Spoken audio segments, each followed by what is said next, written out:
हे everyone, welcome और welcome back to Raksha unplugged. कैसे हैं आप लोग? आई होप कि आप सभी सुरक्षित होंगे और गाइडलाइंस का पालन कर रहे होंगे। तो भाई, हमारे जो मुल्क में और हमारे जो पड़ोसी या कह दो दुश्मन मुल्क में जो भी चल रहा है, उससे कोई भी अनभिज्ञ नहीं है। सब लोग जानते हैं क्या हो रहा है, क्यों हो रहा है, शुरुआत कहाँ से हुई थी, क्यों ये जो एक्शन है वो हमारे देश को लेना पड़ा। सारी बातें शीशे की तरह साफ़ हैं। स्पेशली हमारे मुल्क में तो सब कुछ शीशे की तरह साफ़ है। पड़ोसी मुल्क की तरह हमारे यहाँ बिजलियाँ नहीं गिर रही हैं, है ना। हम लोगों क्या जो भी हो रहा है वो सब कुछ असलियत में हो रहा है और किया जा रहा है।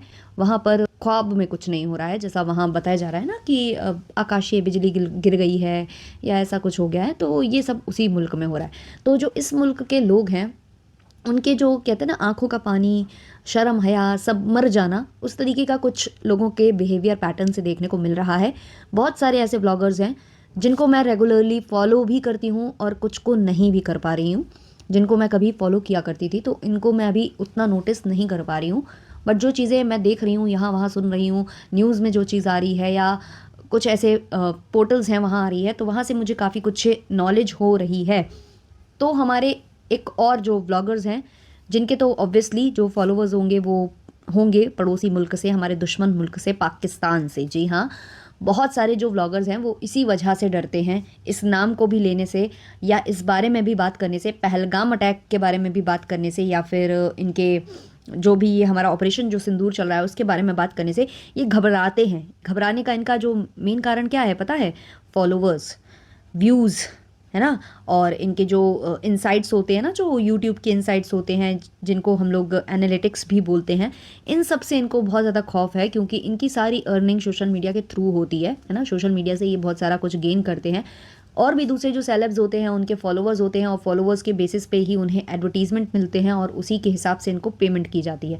लेकिन जब आपके फॉलोवर्स कम हो जाएंगे, आपके व्यूज़ गिर जाएंगे, तो कहीं ना कहीं आपको जो प्रोडक्ट्स जो मिलते हैं जिनका आपको प्रमोशन करना होता है, उनसे आपको चांसेस भी कम मिलेंगे, आपको अपॉर्चुनिटीज़ भी कम मिलेंगी, ऑल्सो आपको पेमेंट भी उस हिसाब से कम मिलने लगेगी।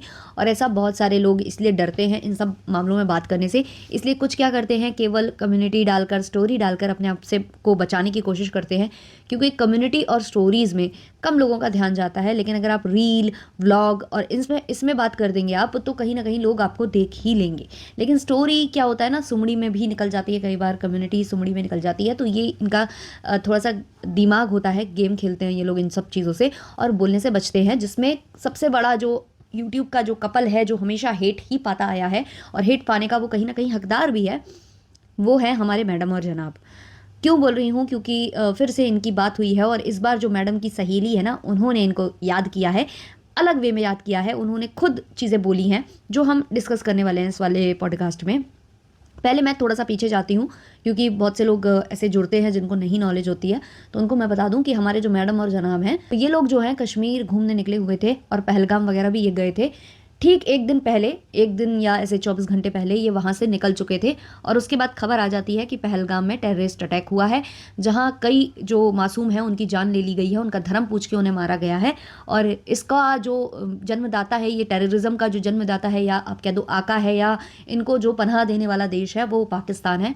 तो ये वजह थी कि काफ़ी ज़्यादा जो हमारी अथॉरिटीज़ हैं या हमारी जो आर्म्ड फोर्सेस हैं या हमारी जो सरकार है, वो इन सब चीज़ों से काफ़ी ज़्यादा नाराज़ थी। और इसी वजह से वो लोग सबूत जुटाने में लगे हुए थे। वो किसी ना किसी तरीके से बस ये चाहते थे कि जो टेररिस्ट के जो ग्रुप हैं, जो यहाँ पर रहते हैं, जो पाकिस्तान में जिनको पनाह मिली हुई है, उनको मिटाया जाए, किसी भी तरीके से उनके ठिकानों को ध्वस्त किया जाए। तो ये सब हमारी जो सरकार और हमारी आर्मी है इसमें लगी हुई थी। 15 दिन के टाइम के बाद उन्होंने यहाँ पर जो है अपनी कार्रवाई की, जवाबी कार्रवाई की, और इनके जो 9 ठिकाने थे उस पर जो है यहाँ से एक्शन लिया गया। और उसके बाद फिर धीमे धीमे ये जो वॉर में बदलता दिखाई दे रहा है। अभी फ़िलहाल मैं चाहती तो नहीं हूँ कि वॉर हो, है ना। जिसकी गलती है उसे गलती स्वीकार लेनी चाहिए और यहाँ से भी फिर उस चीज़ के लिए आगे बढ़ जाना चाहिए। और फिर भी अगर कोई नहीं मानता है तो मुझे लगता है कि फिर वॉर हो ही जानी चाहिए। फिर अब जब कोई चांसेस ही नहीं है, क्योंकि ऑब्वियसली यार जब वॉर होती है ना, ऐसा नहीं है कि भाई एक मुल्क की ज़्यादा बर्बादी हो जाएगी तो दूसरे देश का कुछ भी नहीं होगा। उधर पर भी कुछ नुकसान होते हैं, जो अभी पुंछ वगैरह में हो भी चुका है, आपको मालूम ही होगा। तो जब ये हुआ था, जब ये दुर्घटना घटित हुई थी, ये टेररिस्ट अटैक हुआ था, तब जो हमारे जनाब और मैडम हैं वो आराम से जो है रिटर्न आ रहे थे, अपने घर को वापस आ रहे थे, और रास्ते में वो लोग बोल रहे थे कि हम सेफ हैं, मतलब अपनी सलामती बता दी थी और व्लॉग डालने की बात कर दी थी। इतना ज़्यादा ये लोग ट्रोल हुए थे कि भाई तुम्हें अभी भी व्लॉगिंग की पड़ी है, तुम्हें अभी भी ये पड़ा है कि भाई हमारा व्लॉग टाइम पर आएगा, हम सलामत है, बाकी कोई कहीं जाता हो जाए। इस तरीके से उनको काफ़ी ज़्यादा ट्रोल किया गया था। उसके बाद लीपापोती करने के लिए जनाब प्रकट हुए थे और उन्होंने अपने व्लॉग में बहुत सारी ऐसी बातें कर दी थी कि मैं तो उनको मुसलमान ही नहीं मानता, जिन्होंने ये किया वो किया, फलाना ढिमाका कर करके उन्होंने उस चीज़ को बोल बाल के जो है अपना काम, अपना पल्ला जो है कह देते ना झड़ाना, उस तरीके का, क्योंकि फुल ऑन एक्टिंग लग रही थी उस व्लॉग में। ऐसा नहीं लग रहा था कि किसी ने ये वाकई फील कर रहे हैं और फील करके ये चीज़ें बोल रहे हैं। ऐसा महसूस हो रहा था कि भाई एक्टिंग करने आया है ये बंदा और एक्टिंग करके बस जाए, ऐसा कुछ फील हो रहा था वहाँ पर। उसके बाद जब ये ऑपरेशन सिंदूर चला गया, तब भी बहुत कम ही ऐसे लोग थे जो स्पेशली मुस्लिम्स हैं, उनमें से काफ़ी कम ही लोग थे जो इस बारे में बोल रहे थे।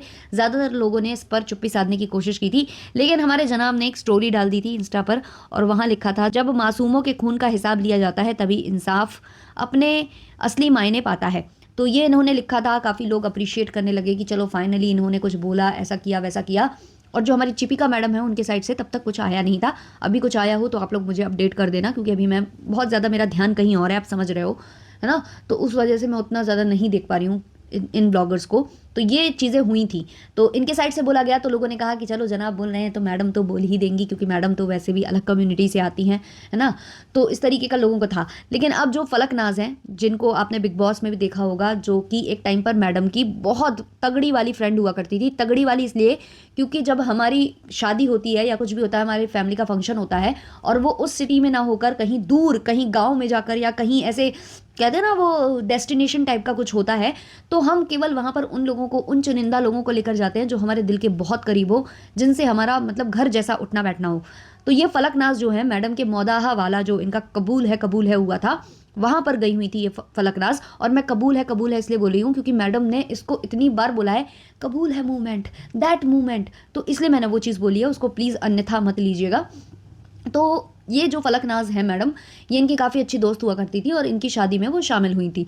उसके बाद पता नहीं क्या हुआ, इनके उनके बीच में थोड़ी सी तना कसी टाइप का कुछ शीत युद्ध टाइप का हुआ। अब ये लोग एक दूसरे की फ्रेंड्स लगता नहीं है कि हैं। तो फलकनाज ने एक वीडियो शेयर किया है जहां उन्होंने काफ़ी चीज़ें बोली हैं। भाई फलकनाज का यहाँ कहना है कि मेरे फॉलोइंग लिस्ट में बहुत सारे मुस्लिम एक्टर्स हैं, बॉलीवुड स्टार्स हैं। एक्चुअली फलकनाज का कहने का ये मतलब था कि है तो बहुत, लेकिन मैं उस फर्टिनिटी की बात करूंगी जहाँ से मैं आती हूँ, है ना, जहाँ पर मैं काम करती हूँ। तो उनका कहना है कि मैं कई ऐसे एक्टर्स को और उनको फॉलो करती हूँ जिन्होंने अभी तक चुप्पी साध रखी है। एक भी बार इस ऑपरेशन सिंदूर को लेकर या ये जो भी वॉर चल रही है इसको लेकर उन्होंने एक भी बार ना तो ट्वीट किया है, ना तो कुछ स्टोरी डाली है, ना तो अपने विचार व्यक्त किए हैं। उन्होंने इस चीज़ पर अपना मुंह सिल रखा है, जिसका कारण यही है कि फॉलोवर्स ना घट जाए, व्यूज़ ना कम हो जाए, ये सब सोचकर वो लोग बिल्कुल चुप बैठे हुए हैं। और उन्होंने आगे ये ऐड किया कि भाई इसीलिए जो हमारे देश के हिंदूज़ हैं वो मुस्लिम भाइयों पर भरोसा नहीं करते। क्यों? क्योंकि हम उनको भरोसे लायक जो है चीज़ें करके नहीं दे रहे हैं। आप इस देश में हो, इस देश का नमक अगर खाते हो तो आपको आगे उठकर बोलना चाहिए। साथ ही फलक ने ये भी बोला कि मैं जो बोल रही हूँ, जिसके लिए बोल रही हूँ, वो प्रॉपर समझ रहा होगा कि मैं किसके लिए बोल रही हूँ। तो अब उनका मौका है कि भाई अब आओ, कम से कम अब बोलो। और उन्होंने पाकिस्तानी जो सेलेब्स हैं उनका भी उदाहरण दिया है कि भाई देखो उनसे सीखो, वो कम से कम अपने देश के लिए खड़े तो हैं, जबकि उनके देश कहीं ना कहीं उनके साथ सही नहीं कर रहा है, टेररिज्म को बढ़ावा देकर या जो भी कर कर, तो भी वो उनका पक्ष ले रहे हैं, अपने देश का, अपने देश के नमक का कहते हैं ना कर्ज अदा कर रहे हैं। लेकिन आप लोग यहाँ रहकर, यहाँ का खाकर, उसके बाद भी यहाँ का नहीं बोल रहे हो। ऐसा कुछ फलकनाज बोलती नजर आई हैं। इसके अलावा मैं आपको एक और चीज़ बताऊं, एक और मुस्लिम एक्टर हैं जिनका नाम है फैज़ान अंसारी।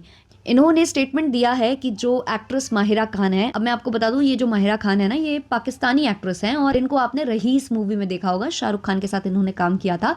और भी ये आई हैं एक दो बार यहाँ इंडिया, और इनकी कुछ पिक्चर्स जो है रणबीर कपूर के साथ भी वायरल हुई थी। तो ये जो माहिरा खान है, या फिर हानिया आमिर हो गई, या फिर फवाद खान जैसे ये एक्टर्स जो है ना मरे जाते हैं। इनको बॉलीवुड में काम चाहिए, क्योंकि जो यहाँ पर इनको मिलता है ना पॉपुलैरिटी, जो इनको फीस पे की जाती है, जो भी इनको अमाउंट मिलता है वो काफ़ी ह्यूज होता है। तो इनको पॉपुलैरिटी और ज़्यादा फॉलोवर्स और इन सब चीज़ों को लेकर इनको बहुत ज़्यादा ये रहता है कि भाई ये इधर पर काम करें, है ना, बॉलीवुड में काम करे। तो ये जो माहिरा खान है, इन्होंने भी काफ़ी स्टेटमेंट दिए हैं ऑपरेशन सिंदूर को लेकर। इनका कहना था सिविलियंस की मौत हो गई, ये वो, शेम ऑन यू और फलाना ठिकाना कर रही थी। जो 9 केंद्र बना रखे थे टेररिस्ट वाले इनके देश में, उस पर जब हमला हुआ तो ये जो माहिरा जी हैं उनका कहना था कि ये कायराना जो हरकत थी, इस तरीके का उन्होंने कुछ ट्वीट शेयर किया था। तो इसलिए जो है ना, ये जो हमारे फैज़ान अंसारी जी हैं, इनका कहना है कि जो माहिरा खान का मुंह काला करेगा उसको मैं 10 लाख रुपए दूंगा। तो ऐसे मुस्लिम्स भी हैं यहाँ पर, है ना। हम यहाँ पर भाई किसी रिलीजन से लड़ने नहीं आए हैं। ये 2 देशों के बीच की बात है, उसमें रिलीजन को बीच में लाने का काम जानबूझकर ये टेररिस्ट ग्रुप करते हैं, जिससे कि क्या है ना कि यहाँ का भाईचारा भी बिगड़े। ये जानबूझकर रिलीजन के नाम पर और इसके नाम पर करते हैं, बट मेन इनका मोटिव यही रहता है कि फूट डालो, इनके देश में फूट डालो। तो वही चीज़ है भाई, यहाँ हिंदू मुसलमान है ही नहीं, यहाँ देशों की बात चल रही है। एक है पाकिस्तान और एक है हिंदुस्तान, है ना। हम सब हिंदुस्तानी हैं। इधर पर जो रिलीजन वाली बात है ना, होनी ही नहीं चाहिए। ये जो है ना रिलीजन की बात जानबूझकर जनता के दिमाग में फीड करते हैं, क्योंकि कहीं ना कहीं इनको ये है कि ये जो हमारा देश है ना, यहाँ पर हर तरीके के रिलीजन के लोग बसते हैं और ये इनके बीच में फूट चाहते हैं, लड़ाई चाहते हैं। ये चाहते हैं कि अंदरूनी कलह हो जाए, जिससे कि ये सब कुछ बिगड़ जाए। उसके बावजूद भी जो हमारे यहाँ के कुछ मुस्लिम एक्टर्स हैं या एक्ट्रेसेस हैं, वो इन चीज़ों से अपने आप को बचाने की कोशिश करते हैं कि भाई ना बोलना पड़े। मुस्लिम तो मुस्लिम छोड़िए, आप नॉर्मल भी जो हैं, हिंदू व्लॉगर्स भी हैं ना, वो भी इस तरीके से बचते हैं बोलने के लिए, क्योंकि कहीं ना कहीं उनको मालूम है ना, उन्होंने अपने एनालिटिक्स में चेक कर रखा है कि सबसे ज़्यादा अगर हमारा कंटेंट देखा जाता है इंडिया के बाद, तो कहाँ देखा जाता है, तो वो पाकिस्तान में देखा जाता है। तो इसीलिए ये लोग डरते हैं ये सब बोलने से। लेकिन जो पाकिस्तानी एक्टर्स हैं जो कि भारत में काम करने के लिए मरे जा रहे हैं, जिसमें से एक माहिरा खान जी हैं, इनका तो मैंने बता ही दिया इन्होंने क्या बोला था। एक और है हानिया आमिर, इनका जो अकाउंट है वो बैन कर दिया गया था हमारे देश में। तो इन्होंने तत्काल प्रभाव से एक और अकाउंट बना लिया, क्योंकि इनके जो अकाउंट पे फोटोज पे जो लाइक आते थे, रील्स की जो रीच थी वो बिल्कुल गिर गई थी। इनके रील्स पर जो व्यूज थे बिल्कुल ना के बराबर हो गए थे, लाइक और शेयर भी बिल्कुल ना के बराबर हो गए थे। तो तत्काल प्रभाव से ये एक नया अकाउंट बनाती हैं इंडियन ऑडियंस से जुड़ने के लिए।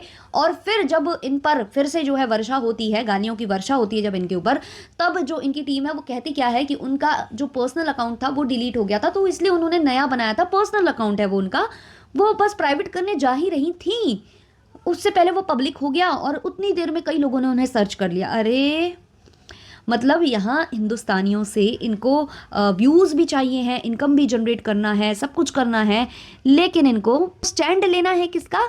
उस देश का जो टेररिज्म को बढ़ावा देता है, जो टेररिज्म को बढ़ावा देता है।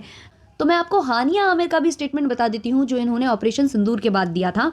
मेरे पास अभी कोई शब्द नहीं है, मेरे पास बस गुस्सा, दर्द और भारी दिल है। एक बच्चा चला गया, परिवार बिखर गए, और किस लिए? इस तरह से आप किसी की रक्षा नहीं करते, यह क्रूरता है, साफ और सरल। आप निर्दोष लोगों पर बम नहीं गिरा सकते और इसे रणनीति नहीं कह सकते।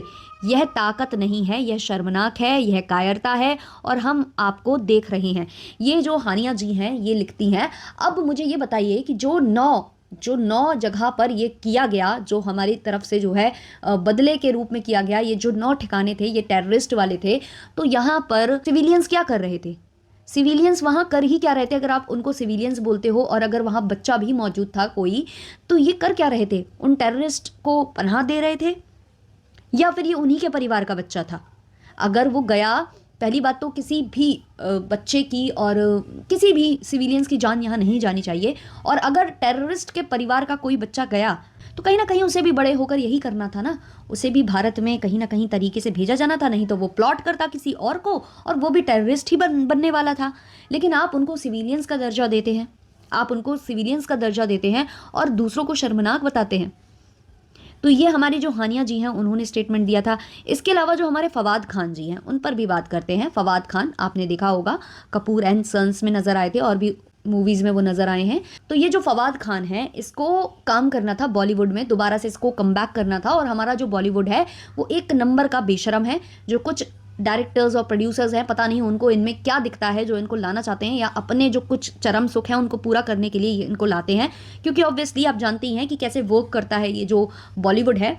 तो ये इनको लाते ही इसलिए हैं क्योंकि इनको उनमें इंटरेस्ट होता है, उनके साथ इनको अलग ही इन्होंने ख्वाब देख रखे होते हैं जो पूरे करने होते हैं, इसलिए उनको यहाँ लाया जाता है, बुलाया जाता है। और आप जानते हो यहाँ लड़का लड़की सब एक समान है। तो इसलिए ये इनको लाते हैं अपने साथ काम करने के लिए, और ये लोग भी खुशी खुशी आते हैं क्योंकि इनको केवल काम से मतलब होता है। ये इन लोगों ने हालातों से सब तरीके के समझौते ये कर लेते हैं, इन लोगों के लिए कोई बड़ी बात नहीं रहती है। तो ये काम करना चाहते थे इंडिया में, और इनकी एक मूवी भी आ रही थी, नाम मुझे अबीर गुलाल नाम था इस मूवी का, जो कि बानी कपूर के साथ आ रही थी। 2 मई को इसको रिलीज़ होना था, लेकिन जैसे ही ये पहलगाम में अटैक हुआ वैसे ही ये इस पर बैन लगा दिया गया। तो उस वक्त जो फवाद खान है उन्होंने पहलगाम वाले उस इंसिडेंट को बहुत ही शर्मनाक बताया था, उसको बहुत बुरा बुरा बोला था, सब कुछ इन्होंने बोल दिया था। लेकिन जैसे ही इन्होंने देखा कि अब इनकी मूवी जो है रिलीज़ नहीं हो पाने वाली है, और ऑपरेशन सिंदूर जैसे हुआ वैसे ही इनके सुर बदल गए, और ये लिखते हैं, मेरी गहरी संवेदनाएं उन परिवारों के साथ हैं जिनके अपनों को इस शर्मनाक हमले में चोट आई या जिनके अपनों ने जान गंवा दी। मैं दिवंगत आत्माओं की शांति के लिए प्रार्थना करता हूँ और उनके परिजनों को आने वाले कठिन दिनों में साहस और शक्ति मिले, यही कामना करता हूँ। सभी से विनम्र अनुरोध है, कृपया भड़काऊ बातें कहकर हालात को और ना बिगाड़ें। निर्दोष लोगों की जान किसी भी विचारधारा से अधिक मूल्यवान है। दुआ है कि समझदारी से काम लिया जाए। इंशाअल्लाह पाकिस्तान जिंदाबाद। तो ये तुरंत के तुरंत जो है इनके सुर बदल गए। पहले ये जो है इंडिया के अच्छाइयों में अच्छाइयों के पुलंदे बांध रहे थे, लेकिन जैसे इनकी मूवी पर बैन लगा और ये समझ गए कि भाई अब इनका जो कमबैक कर पाना है इंडिया में वो नामुमकिन है, तो इन्होंने अपने सुरों को बदल लिया है। तो भाई जब ये जो एक्टर्स हैं जो कि यहाँ से कमाते हैं, यहाँ से काम करके ज़्यादा इनकम जनरेट करना चाहते हैं, वो तक अपने देश के नमक का कर्ज तुरंत अदा करने आ जाते हैं, तुरंत ये अपने देश का पक्ष लेने आ जाते हैं। हालांकि सारे के सारे जानते हैं कि इनके देश में क्या चल रहा है, क्या नहीं चल रहा है, किस तरीके से टेररिज्म को बढ़ावा दिया जा रहा है, कैसे टेररिस्ट को जो है पनाह दी जा रही है। उसके बावजूद ये अपने देश का स्टैंड ले रहे हैं, और कुछ हमारे यहाँ के एक्टर्स, एक्ट्रेसेस या ब्लॉगर्स, सो कॉल्ड ये लोग जो इन्फ्लुएंसर्स हैं, जिनको इन्फ्लुएंजा कहना चाहिए, इनको अपने देश का स्टैंड लेने में शर्म आती है, इनको खुलकर इस मुद्दे पर बोलने में शर्म आती है। क्यों? क्योंकि इनको अपने जो बेस है ना वो खराब नहीं करना है, ऑडियंस बेस खराब नहीं करना है, इनको फॉलोअर्स गेम पर ध्यान देना है, इनको व्यूज़ चाहिए, इनको केवल और केवल व्यूज़ से मतलब है। इसलिए ये ऐसी शर्मनाक हरकतें करते हैं, और इन पर वाकई में आवाज़ उठाने योग्य है। और भी कोई ऐसा व्लॉगर है जिसने इस बारे में बात नहीं की है, आप लोग प्लीज़ कॉमेंट सेक्शन में उसका नाम ज़रूर देना। मैं उस व्लॉगर का रीचेक करने के बाद ज़रूर उस पर पॉडकास्ट लेकर आऊँगी। तो अभी के लिए इस पॉडकास्ट को मैं रखती हूँ इतना ही। मिलते हैं नेक्स्ट वाले पॉडकास्ट में, तब तक के लिए बाय बाय।